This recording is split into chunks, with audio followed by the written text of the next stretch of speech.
We're never going to know our last moment and how it is going to be. So what's the point of fearing it? What's the point of fearing it? Fear that you haven't lived. That's scary for me.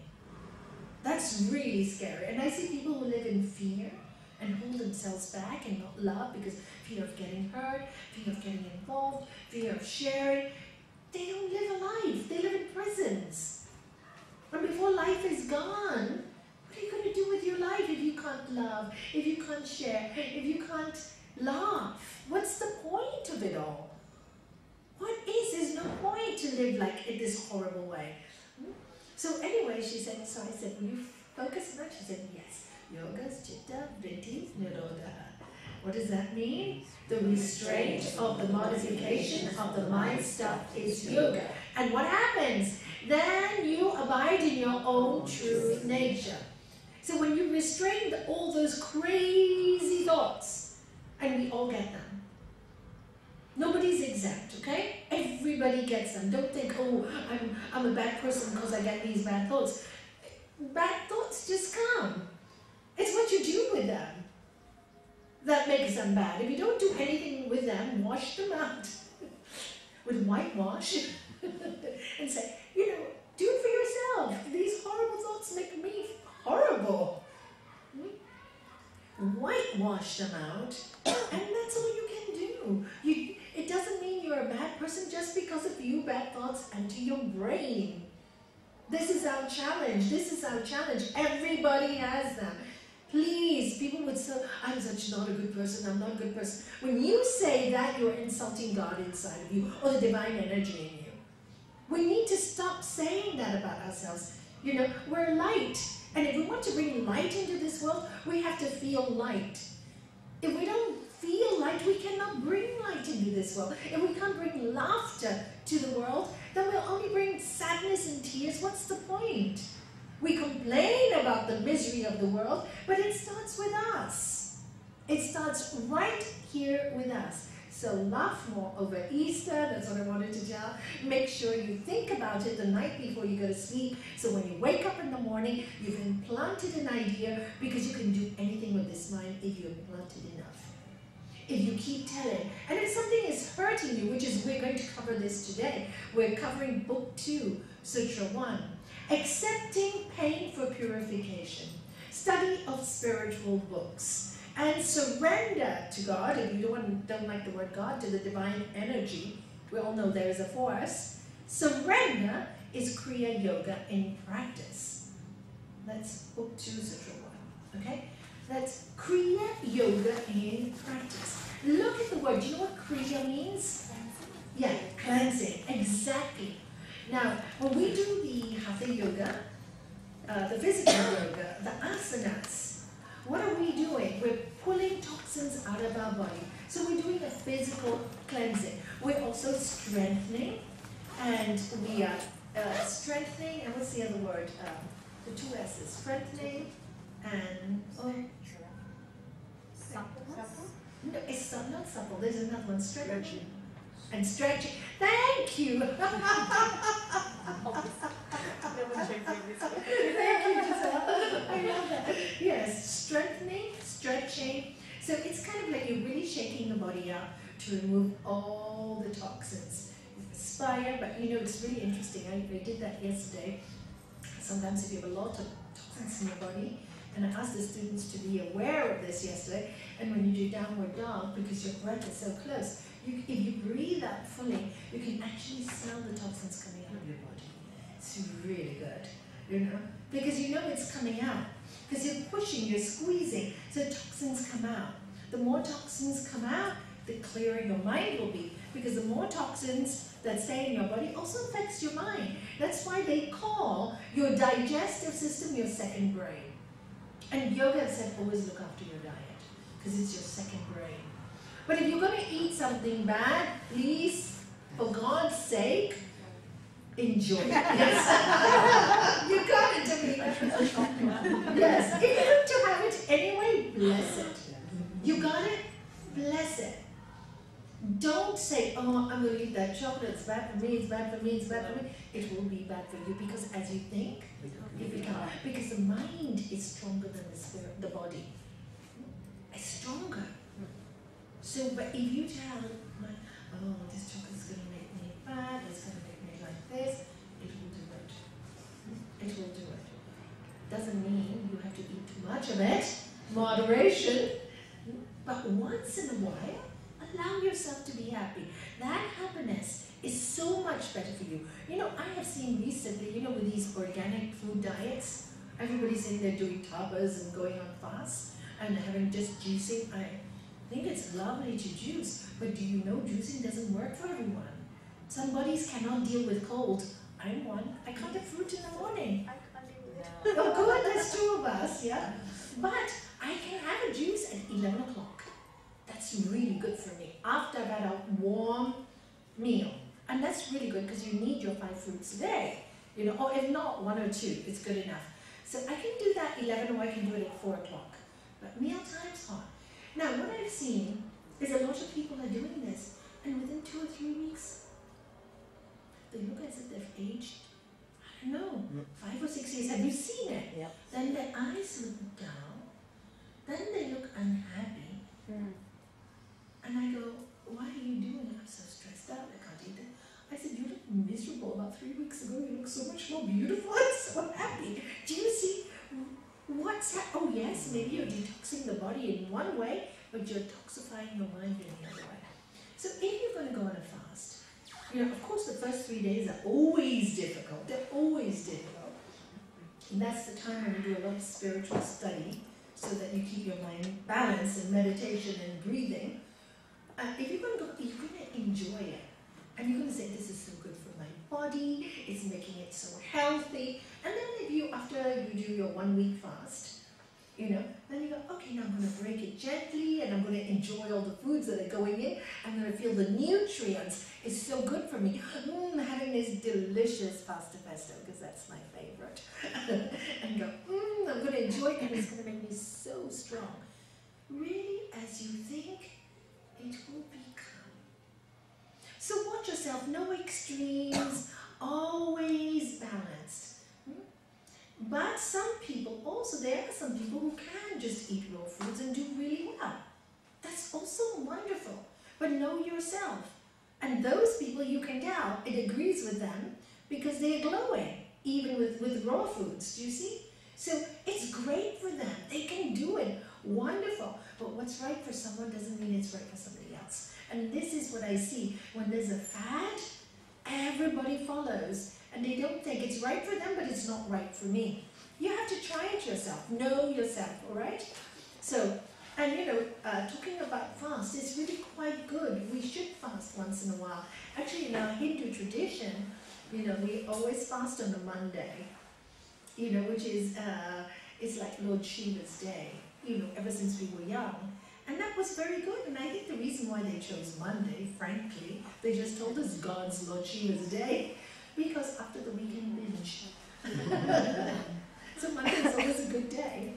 And the fasting was just no food, just a cup of tea in the morning, cup of tea in the afternoon.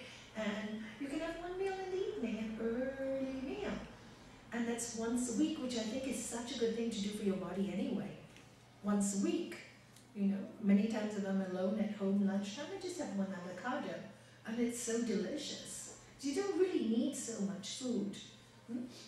So this is, you know, and when you're doing that kind of thing, you accept it. You know, I'm going through this starvation because I'm going to feel so good about afterwards. I'm going to feel so light. I'm going to feel all the toxins removed. Do you see there's both sides? So whatever you do in your life, try to inject it with joy and love. So Easter's coming up. Will you do that? Visualize it. So let's go back to accepting pain for purification. So we know about physical purification. This is mental purification. Okay? It's easier to purify the body than it is the mind. So, of course, our mind is always based on I. The moment we are thought to speak, I want food. I want, I am, I want, you know. And children grow up starting like this. And what do? we reinforce that behavior when they throw a tantrum instead of ignoring it. You know, we try and either shout at them to stop it, or we appease them, give them something so that they stop screaming. Either way doesn't work. When they have a tantrum, ignore them. So anyway, this I word is what causes the tantrum. That's what I wanted to explain. And the only way it seems like human beings seem to be able to detach from everything is around me, it's all about me. The only way we seem to be able to do that is through pain.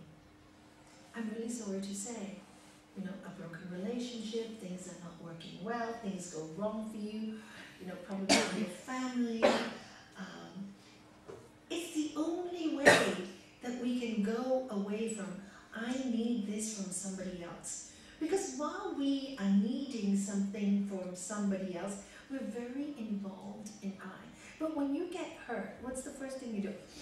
I don't want anything anymore. Isn't it true? But it's not in the correct way. I don't want you anymore. You cause this pain. But it's in a retreat. It's the opposite direction. And then you want to pull, because you've gone so far back, you want to throw something at that person who's caused you pain. Do you see? Because it's gone so far back. It's not a balanced reaction. So neither of those two extremes are good. So pain comes to our life for us to adjust our mental way of thinking. It's not that you don't want anything else. We deserve the best. But what you need to say is, this situation has caused me pain because of my personal desires.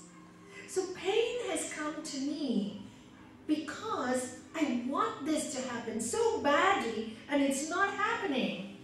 So why is it happening to me? So rather than blaming, you know, why did my children make me suffer? I'm a bad mother. I brought up my children, but now they're not doing what I thought they would do, what I thought they would do. You know, I gave you everything, my partner, but you are not doing what I wanted you to do. Do you see that I?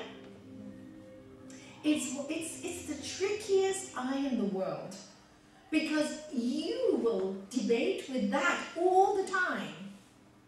All the time. Doesn't matter who's right or wrong. What happens when you accept pain for purification is exactly this. You sit back and you watch where the pain is coming from. You watch. Rather than fight, stress, get angry, blame yourself, blame somebody else, don't do any of that. You will get nowhere. But sit with your pain. And when you sit with your pain, you examine it. What is causing this? You say, oh, that person has caused it, or that situation. Yes, yes, yes. Maybe that was the trigger. But why have I allowed myself to feel so much pain?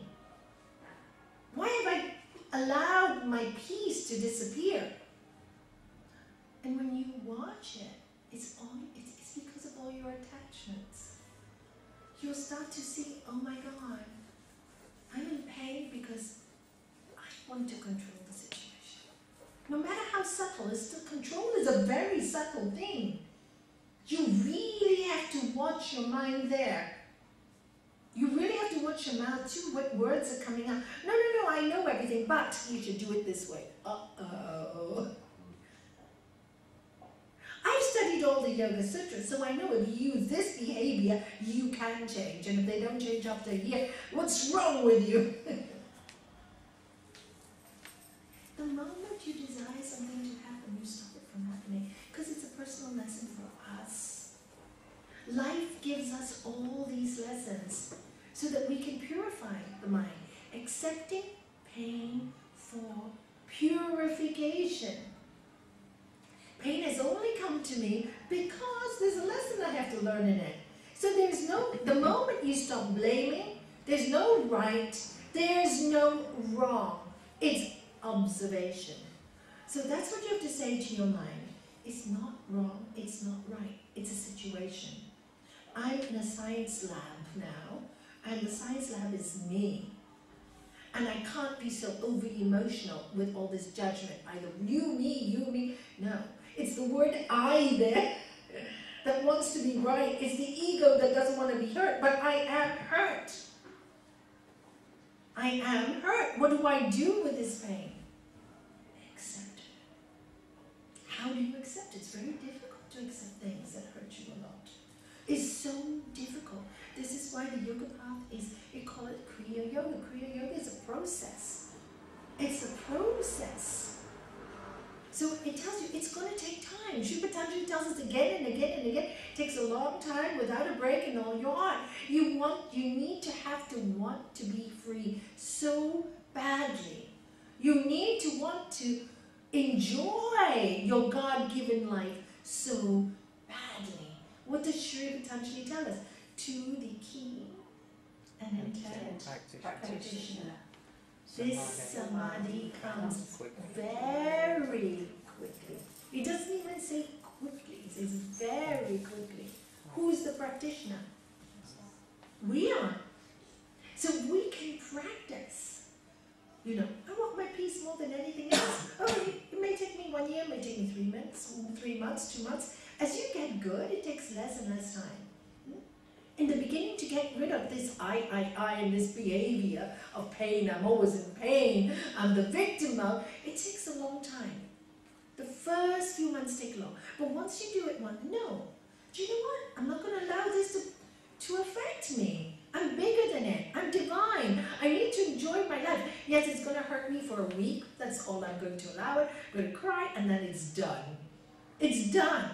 And of course it's going to be in your mind, but the more you practice it, the more control you have over your emotions as well, which is so great. And then you start to feel the freedom of finding peace in pain. Because the pain will take time. It will take time. But finding peace in pain is something totally different. It takes you to a next level of understanding. And this is what I ask most of the yogis when they go through, everyone basically, we go through a very, very difficult time. The problem we have is we find anger in the pain, we blame in the pain, we point fingers in the pain. Fingers either way, outside or inside. But if we could just aim, okay, I have to go through this pain. I don't know why I have to go through it. I don't like the situation. I don't understand why I've done so many good things, this person treats me so badly. I don't understand why, but it is that way. I don't understand for 1 year and I'm still not going to get the answer. Isn't it true? Sometimes you're never going to get the answer. So what's the point of wasting all that time? I don't have the answer. So all I have to do is accept pain as my way of learning. My way of learning. It's for me. It's always for me. This is one thing very good about Shanti, you know. In the early days, her ego was very, very big. You know, she really, honestly, she was always about fame, wanting to be famous. She was with me because she wanted to be famous. Honest. You know? Not anymore. Not anymore. And today she sang so beautifully, and we're so proud of her. Do you know? But then when I told her, you know, what do you think? I don't know why you're with me. I don't know. You think I don't know? You use me? Of course I know. I've known it for years. But enough. Now you're getting strong, and now you find yourself. So whenever she did something, I treated her like my own child. I told her off. And then I don't like to tell people. I never told my children off. I told her off. But you know, and I go, Shanti, I'm sorry, I'm really tough on you today. She goes, no. This pain is good for me. Do you know, every time she goes, this pain is good for me because you know you are teaching me something good. She could see that was teaching her. Because she always said, I'm not good at this. I'm not good at cooking. I said, yeah, so you expect me to cook for you every Tuesday? I'm not doing it anymore. So on top of teaching you, I feed you. I look after you. And I said, what more do you want me to do? So she goes, because I'm not good at cooking, so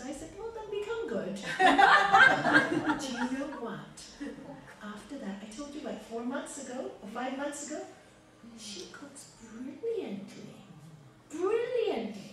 And now we just made I said, don't bother with food on Tuesday, we just cook some spinach quickly. Quickly, right? She always brings the spinach. But you see, it just goes to show, I'm using her as an example, because sometimes you need pain, it's like I call it chiropractor, chiropractic treatment. It's easy to do it with the body, but it's very difficult to do with your mind. And it's not pleasant when they click your neck, is it? It's a horrible feeling, So it's but that she even sees it that way. As a result, who's benefited? She's become a brilliant cook. When we had the guest in last week, and thank you for your food too, but you have always been a brilliant cook. But they all loved her meal. She brought a meal on a Tuesday for Saturday or whatever, Friday for all my guests, and it was delicious. They loved it. Oh no, for your guests at home, those of you cooked beautifully. That was what it was. And so, how nice is it? How good does that make you feel? How good does that make you feel? No, I feel really good. I guess I'm pretty much a good cook, but I don't like the kitchen. Now that is the truth. So how did you know you can do it? You probably don't like to be in the kitchen. And she's got a wonderful husband who cooks for her anyway. It was just for her to see, It's, sometimes these are little flaws in our character, and it's not being totally truthful with ourselves. It's not that she's good, she's excellent. She doesn't like it, that's a different matter, don't do it, But you have to not give the wrong excuse. Truthfulness, it has to be so fine-tuned. And it's really good because she doesn't mind us using an example and can help a lot of other people. Because sometimes we see things in ourselves that are not truthful. She's very clever. She always thought she's not. Do you know? Oh, just because you're dyslexic, it doesn't make you dumb. Now, how many dyslexic people I know are very famous today? So it doesn't. This is all wrong thinking. You've been brainwashed in your brain, I'm dyslexic, so I'm dumb. Absolutely not. You lose one kind of behavior, I have seen the gods give you something else. Far greater. When my sister had her stroke, and she was only 38, you should hear her sense of hearing has gone incredible. She can hear from 2 blocks down who's coming up. And then her sense of awareness has grown to such an extent now.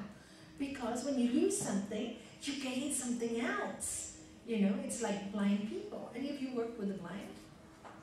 Okay, when I was in the States, I had a history professor who was blind. It was such an eye-opener for me. He was blinded at 18 and he was already teaching me history. He was 38. And so he said he became very bitter when he was blind. He was driving a sports car, wealthy family, California. And he said, he was always showing off, etc. Lots of women in his life. He told us all the students this.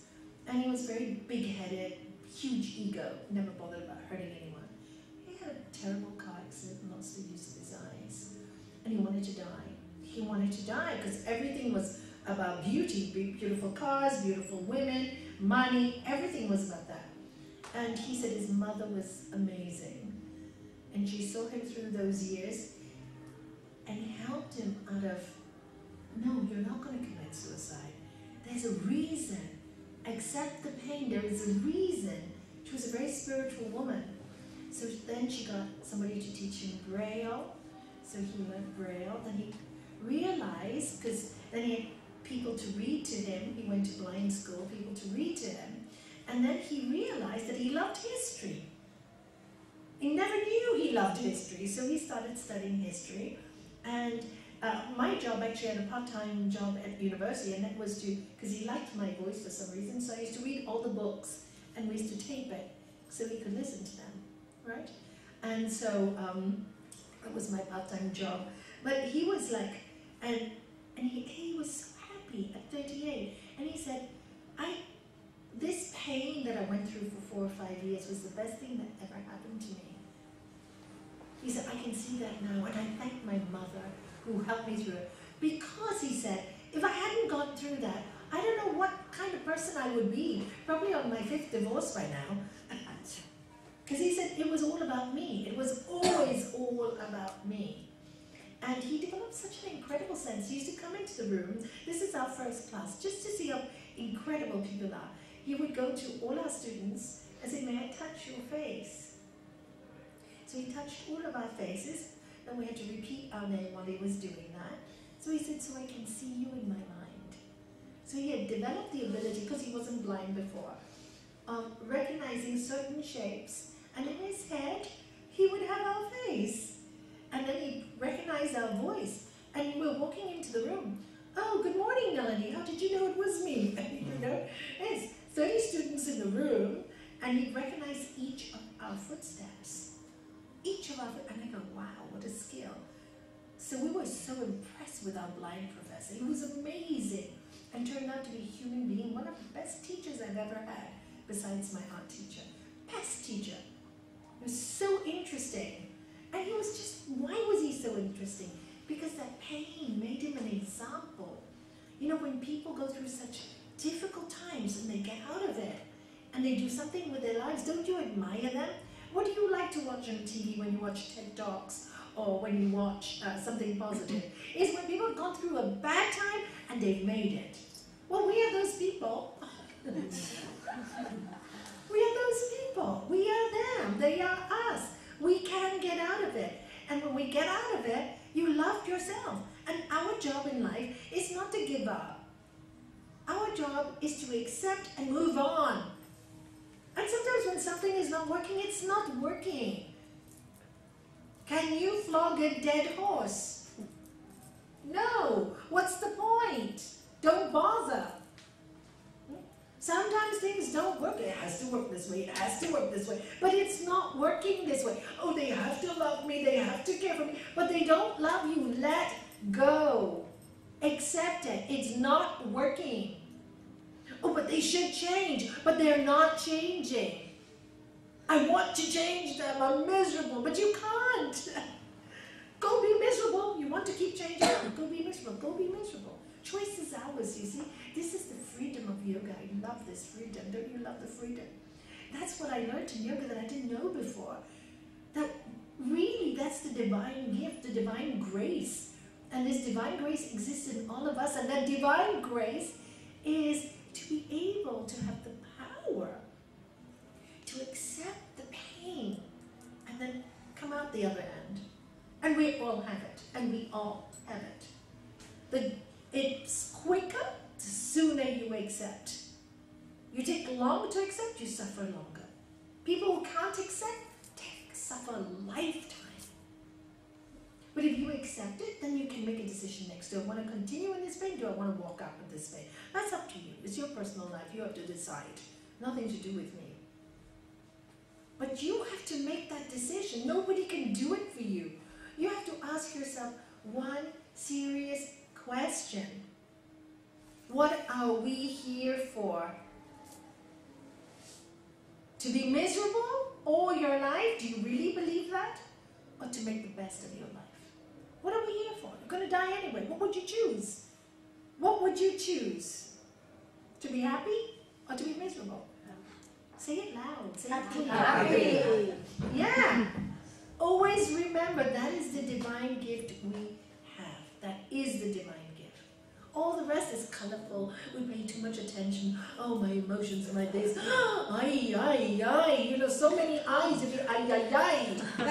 Drop the eyes. In Gibraltar, do it a lot, isn't it true? Ay, mi alma. Don't feel sorry for yourself. You're rich, mi alma, my soul. You're rich. You got it. You got it. You're rich. Don't worry about all those things, you know. So the more you make those sounds, the more your life will be like that, because as you think, as you say, it will become. And never put yourself down.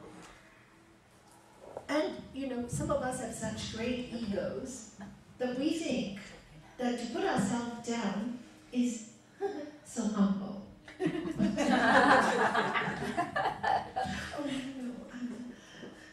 you know, I don't know why I'm such a bad person. I need to do my best. Rubbish!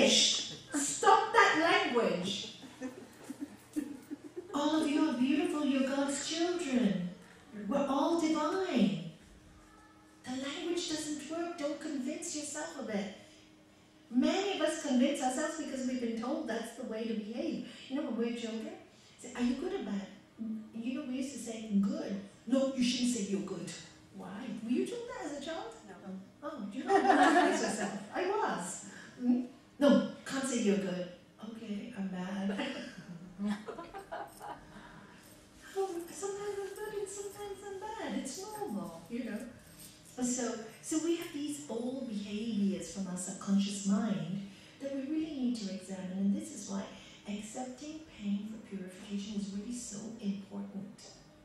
Because we have these old ideas that we no longer need in our psyche. And the only way to get rid of them, ultimately, even Sri Patanjali says that in Raj Yoga 2, which we haven't covered this sutra. He says the only way to actually heal these old emotions is first of all, you have to start meditating, which is discrimination. Start to concentrating. See what's coming up in the mind. See what's coming up in the mind. Once you see what's coming up in the mind, then it's there. What are you going to do about it? Ultimately, the cure, the only cure, is to realize, he says, to bring it back to the original source. Now this sounds a bit, how do I get there? Really simply he is saying, the only way to lose these emotional problems is to understand where you really come from. That's all it means, to understand who you are. I am spirit having a human experience. So why am I making so much fuss of these human things? This is only, this is only a path, this is only a journey, this is only one movie. I need to get over it. To bring it back to who you are, in the Bhagavad Gita as well, when Arjuna has to face this battle and he's so scared and he's shaking and he said, I can't do it, my mouth is parched, my knees are shaking. You're asking me to fight this battle and I can't fight it. And then he goes, what good is this cowardice going to give you? This is what the Lord tells him. What good is this cowardice? Face it. And how do you face it? Know the first truth. Who are you? Who are you? Who are you really? You were once a child, now you become an adult, and then now a man. Do you remember when you were a baby? Different body. Teenager, different body. Now, older man, different body. So who are you? And just as a man casts off worn out garments, when your clothes are old, what do? Give them away or throw them away? So a man of knowledge will realize that one day we will cast out this body anyway. So if you have to fight this battle to protect the good, don't worry about dying. Do your job well. Your dharma is a warrior. You have to protect these people. Your dharma is what? What's your work? Kasaya, what's your work in life? What do I work at? Yes, I work at the hospital. So what is your dharma? What is do you feel it's your duty in life? Do you enjoy it? I like working at the hospital because I help people. There's her dharma. You found it. Her dharma is to serve.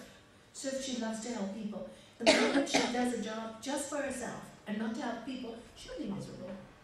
So she's in the perfect job because she loves to help people and she's in a job that helps people. So she's in that's his dharma. And he said, you're a warrior, so you have to protect the people. Your job is to fight, whether you like it or not. It's like can you imagine if we had a bomb here and all the policemen say, oh, I'm scared, I don't want to go pick up the bomb. The whole country will be in fear, right? Police are not protecting us. The bomb experts are not coming to help us. We'll all be in fear. Do you see, we all have certain dharmas, we have certain jobs. But no, do not be afraid of what you've been given. Face it.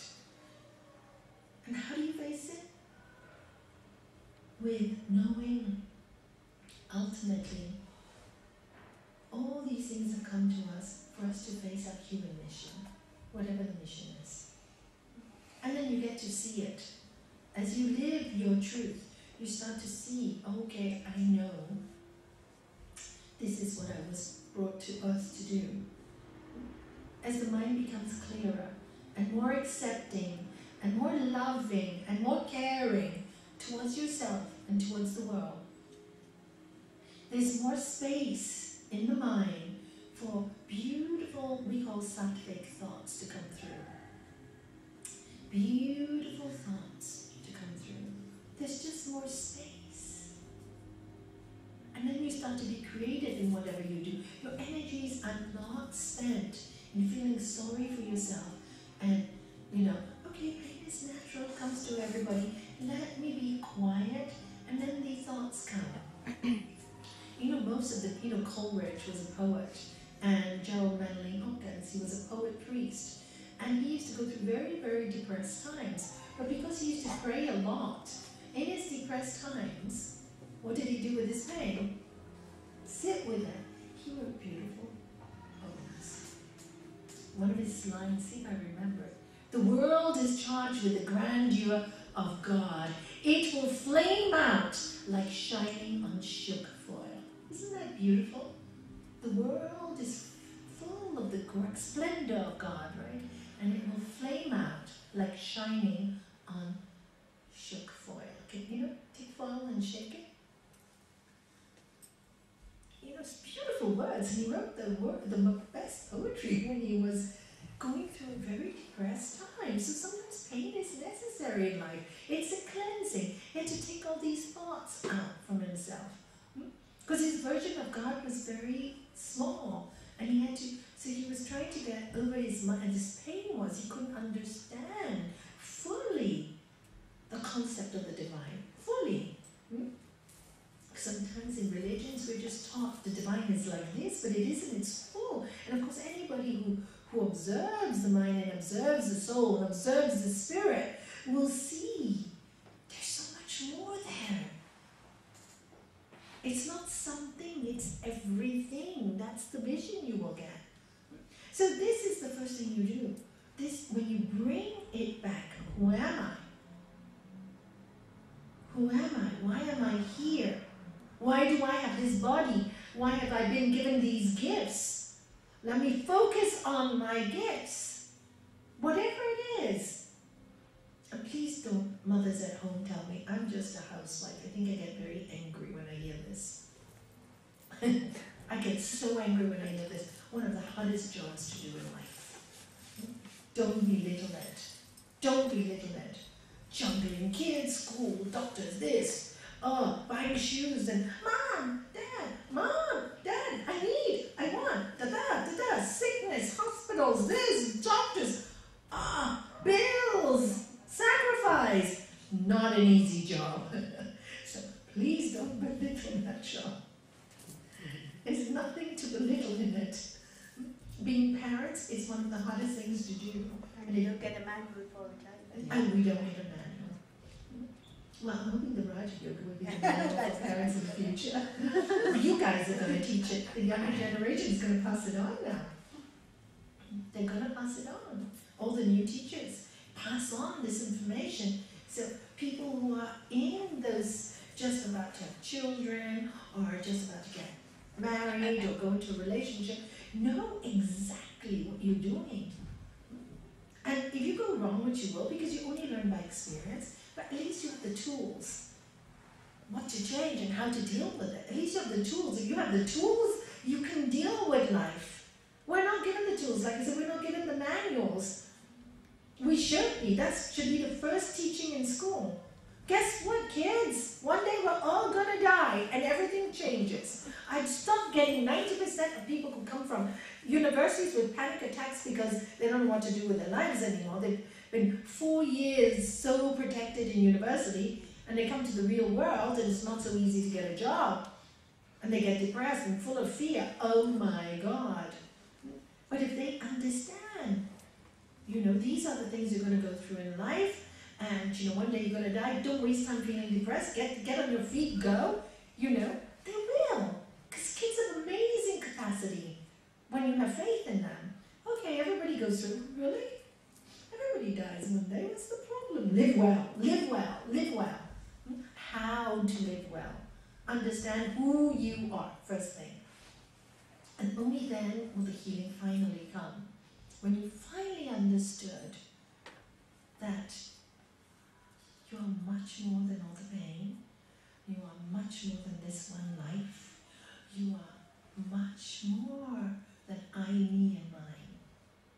We really are all us in one, even on this earth, this one earth. Even on earth. So many planets, this one sun. So many galaxies. One space. One space and so many galaxies. So we ultimately were all one. And when you start to see the truth, you see that you laugh at yourself, oh my God, I've taken this so personally? How ridiculous. Oh God, why haven't you done this for me? How ridiculous. Why haven't you done it for yourself? I've given you the tools. What did Mataji say? You remember that story she told us about Lord Jesus? Yeah.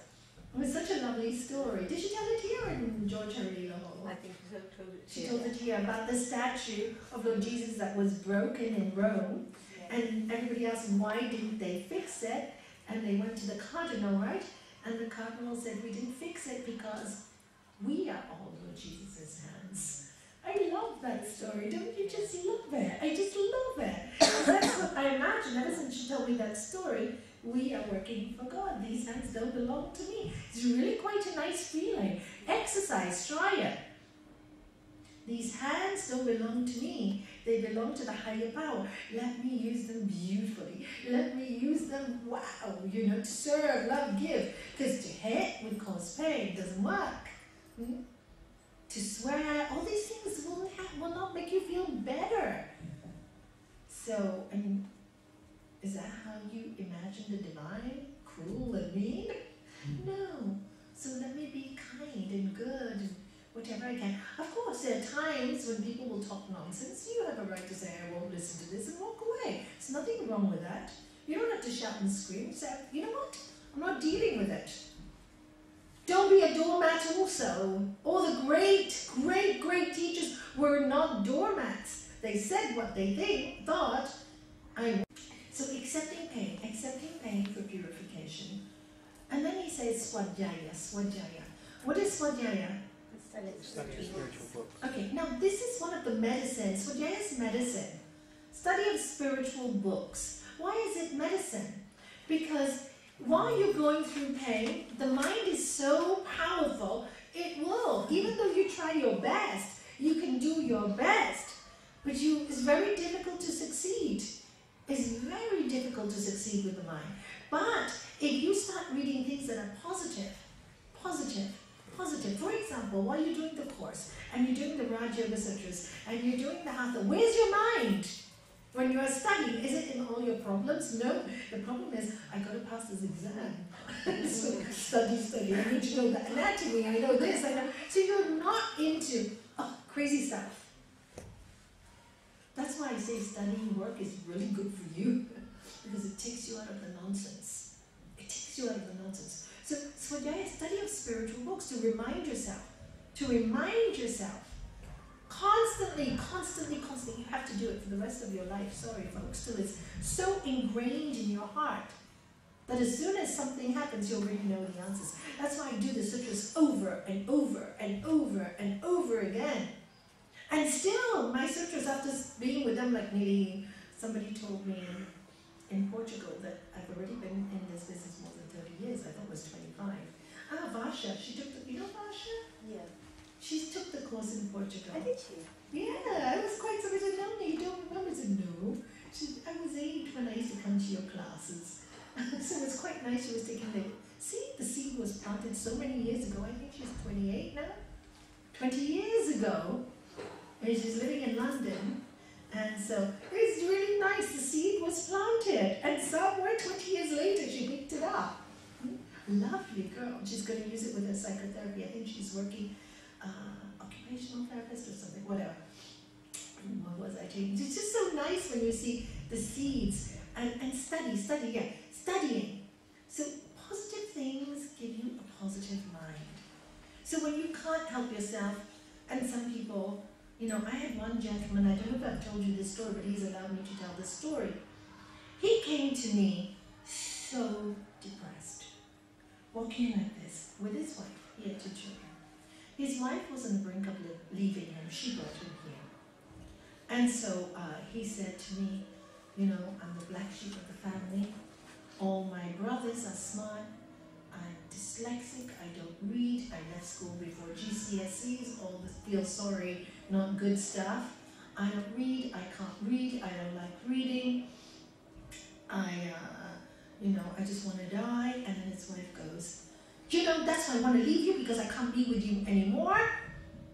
Not even the job at the kiosk, because his brothers were in really good jobs and he was working at the kiosk. They don't want you anymore. And I said, well, leave him with me for weeks.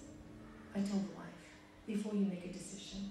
And I said, can you please leave the room for now? Let me see how I can help him on this. Because while she's attacking him, guess what? He's feeling worse, right? So I told her very sweetly, let me handle it. You've been working with him so long. It hasn't worked. Just let me try. That's why you brought him here. Anyway, I spoke to him and I said, okay, your life is a mess. I agree with you 100%. Obviously, you've come here because you know there's hope for you. Otherwise, you wouldn't come here. You would have already killed yourself. You said you've always been the black sheep of the family? How long for? Oh, over 25 years. You would have killed yourself. You don't want to kill yourself, so stop that nonsense for one. You don't want, you wouldn't you have done it? 25 years being the black sheep, you would think, and threatening everybody, I'm going to kill myself. Do you know how cruel that is? Do you know how that's cruel that is to tell your wife that every day? Poor girl, to face that. So there's 2 things you can do. Let's try and you make yourself happy. So he said, I can't do that. I said, okay, why are you so dumb? So he's dumb, right? Just because you didn't go to school? I said, you got a job at a kiosk. That's pretty good. You can count money. That's not so dumb. I said, I know people who can't even do that. Really? Yeah. Okay, tell me what else you like. Anyway, we got talking, and I saw a light come into his eyes. And that's when you grab people, okay? When you have people in your classes for the teachers and they look dull and you see a light come, that's when after the class you go straight to them and you tell them, great job. Because that's when you power that light, all right? And as teachers, it's really good you watch people's faces and eyes. And you look straight into their eyes. I said, look, I can see a light. I can see a flickering. There is something. We can help you. And I said, but I need you to read a little bit. Nani, I told you I left school, GCSEs, I'm dyslexic. You don't know this for sure. Let's try. I tell you what, I have the smallest book for you to read, and all you have to do is read 2 lines every night before you sleep. I had a little booklet out in those days, I think Flow with Life or something. Just stories, 1-page things that I wrote, because that was the simplest English thing I could find for him, Do you know, he came back 1 week later, excited. He had read the whole little booklet. And I go, wow, that's amazing, read the booklet. I'll give you another book, it's really good. And I gave him Gurudev's To Know Yourself. I said, and this is only it's out there for those who want to buy it, it's brilliant. It's only, a few pages per chapter. I only want you to read 1 chapter per day. Can you do that? No problem. They're small chapters, 2 pages per chapter. I can do that. So he started. This was his medicine, Swajaya. I found it so interesting. And he said, he would come to me and say, I thought I was really dumb, but I'm not so dumb. I'm a person. I have a right to live. Okay, language was starting to change. So if you think you're so dumb, what do you have to do to make yourself smart? He said, I need to study. Good start. So he started studying. Do you know today, now I'm talking about maybe 15 years later, yes, I was in this office, so we've had this center for 16 years. 15 years later, he has read the Bhagavad Gita about 100 times, Yoga Sutras of Patanjali, I don't know how many times, all Paramahansa Yogananda's books, all the books of the saints and sages have recommended him, and much, much more. Within a year, he got a job in an office. Within 2 years, he traveled to Switzerland as an assistant manager. Amazing. And his wife stayed with him. She's still with him. I bumped into her. I haven't seen her for years, and I bumped into her a few months ago out here walking. I go, how are things? You know, still not sure how they went, you know, because once he was flying, I told me he didn't need to see me anymore, you know. She said, he's wonderful. He's great. He's a hard worker. Do you know? I go, oh, this is where you really see the practice of Swadhyaya. Because that's really, he couldn't even meditate because with a dull mind, neither did I want him to. So with the teaching and the Swadhyaya, and he came to talks. In those days, I used to teach Tuesdays and Wednesdays here and see him 3 times a week. Those days, I wasn't really doing much. And so that helped. That all helped. That all helped him. He's coming to the talks, da-da-da. And so, you know, study of spiritual books is so incredible. The medicine is so brilliant. So, doesn't matter if you read 2 lines. Not a problem. But Shanti told me that you're dyslexic, right? And look at the high mark you got. Over 80. How can that happen? Do you see? And I told her, she's dyslexic. Tell her we can even do a verbal exam. Did you tell her? I said, I'm happy to do the exam verbally with you. But you... I nowadays audiobooks are what help. Wonderful. You see? Fantastic. But you did the exam written. 80% and over. 82.5 she got. I've got this, an audio, and I just have it on my iPhone and listen to it. Fantastic. Good. You see, this is it. Listen, Swadhyaya. That's a form of Swadhyaya. Listen to all these positive things all day long. Brilliant. You got the medicine. Whatever downfall, pain, or incapability you think you have can be solved with knowledge. Can be solved with knowledge. Give people that medicine. Encourage them all the time to grow within. That's the medicine, Swadhyaya. And finally, he says the other medicine is surrender Ishvara Pranidhanam, which means surrender to God or the highest consciousness or the One, whatever you want to call it. Surrender. Why do you have to surrender? Because while we think we are in control of the pain, we can change the pain, you can never change it. Because you are controlling it. You want it to look a certain way. Maybe your healing is going to come from another direction, not this direction. Oh, you have to do what I tell you because that's the only way you're going to get better. Oh my God. You're in trouble. They're never going to get better. Never going to get better. Never. And this is the control we really all feel we have on other people or situations in our lives. Yes, it can. Some situations we can save, of course. This is the whole idea of the science. We can save many things by our approach. And our approach should be with wisdom. With wisdom, you know, I love the serenity prayers. Lord, grant me the serenity to accept the things I cannot change. That's accepting pain for purification. You see? Same. Grant me the serenity to accept the things I cannot change. The courage to change the things I can. What can you change?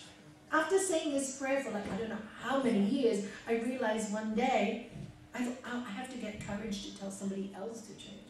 Rubbish. After saying the prayers for years, I realized the only thing I could change was me. Either I accept or I don't accept. Make it clear. If I don't accept, then there's something I can do about it. And if I don't want to do that, then I have to accept. Many times people say, should I go or stay in a relationship? So I said, if you can't accept, you can go. But I can't go. Why can't can't you go? Because I still love the person. Well, then you better stay and accept. There's no other choice. Those are the two choices. How do I accept? Start studying more, do swadhyaya, and surrender. Surrender. When you stop wanting to control everybody to be like you think they should be, then they will be. But while you want them to be the way you want to be, there's an inner soul in them that will rebel till the end of time. It will rebel. It will just rebel. If somebody wants to control you, how do you feel? Ugh, isn't it awful? When anybody tries to control you, don't you just want to fight back? Even though they're right. Because the reaction is, you're not good enough. I have to control. I am good enough, you're not good enough. It doesn't work. We have to be on equal par with everyone. We're equal. Spiritually, we're equal. Maybe there we are not. But spiritually, we're all equal. So, surrender. You have to let go. You know, I often tell the story of when my husband used to smoke 60 a day, and I'd go, oh, you gotta stop smoking because, you know,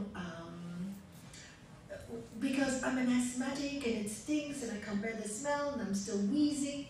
Threaten, do it. If you really love me, you'll do it. And arguments and arguments and arguments. And one day, when I started to yoga about, I got so sick and tired of hearing my voice. Do you know you do, don't you? Was it a wrong thing I was telling him? No. It was the way I was saying it. But I tell him nicely and he wouldn't hear it, so I tell him nicely, he wouldn't hear it, tell him badly, he wouldn't hear it, tell him more badly and he's screaming. So what do I do? And I say, it's for your good. Stop nagging! You all know this, right? So, okay, I go right into my temple. Ishvara Pranidhana, Ishvara Pranidhana. Surrender to God, surrender to God. I went into my temple, cried my eyes out. I said, you know what? I've had enough. Your son, you look after him. I'm never going to tell him to stop smoking again. I was so angry. I said, you sort it. I'm not going to sort it. I'm tired. I'm the only one who can change, right? So I said, just grant me. Just please grant me the power to keep this mouth zipped up. Just grant me that, and I got granted that. Really, because that's all I needed to do, zip it. Because, zip it. Isn't it amazing that after that, we moved house, and he promised me that he would never smoke in the house, only in the balcony. Because we had a balcony. I never asked.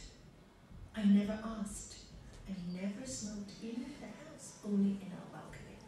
And then my daughter got pregnant with a baby that was supposed to be born, called our darling Tara, was inside her abdomen. And he came to me and he said, I've given up. What? I said it before. He said, I'm done. I said, why? What made you do it? And he goes, how can I carry a baby in my arms and affect her breathing patterns, smelling of smoke? Because he said, I've read, even the smell can affect somebody. So the unborn child, he was so filled with love for this unborn child. Why? Because a baby that's about to be born is not going to nag you. It's pure. He could relate to the purity. Do you see? The purity of a newborn baby. And he stopped. And he stopped for that, for the love of the unborn child. So, do you see? You never know where it comes from. I was a judgmental wife. So you could learn from me. That baby was unconditional. Child of love. Listen to the voice from the womb. That's the difference. And really, when you see these truths in your life, you know, you watch yourself and you go, oh my God, but I had to let go to learn. I had to learn. It wasn't him. So I realized the truth. He smoked for so many years, so I could Ishvara Pranidhana, to surrender. It was one of my greatest lessons in surrendering, and one of the best lessons I learned. Because after that, whenever I wanted to change somebody, I remember that situation. And I go, no, not in my hands. And up till today, I say it's not in my hands. And the worst situation in my life, when my husband was dying, I said, not in my hands. Thy will be done. It's in my hands to make it a beautiful, comfortable death for him. But nothing else is in my hands. And that was the hardest thing to do. But you do it with this practice. You do it when you accept pain for purification. Ultimately, you know we all have to go, right? So that's Kriya Yoga on the mind stuff. We have more Kriya Yoga. We do pranayama. Take out toxins, which is brilliant, by the way. Really good. You do Kapalabhati every day. It removes a lot of toxins from your body. Nadi Sudhi clears the sinuses. It makes your brain clearer. So these are all the things that we can do to help ourselves live a better life. Any questions?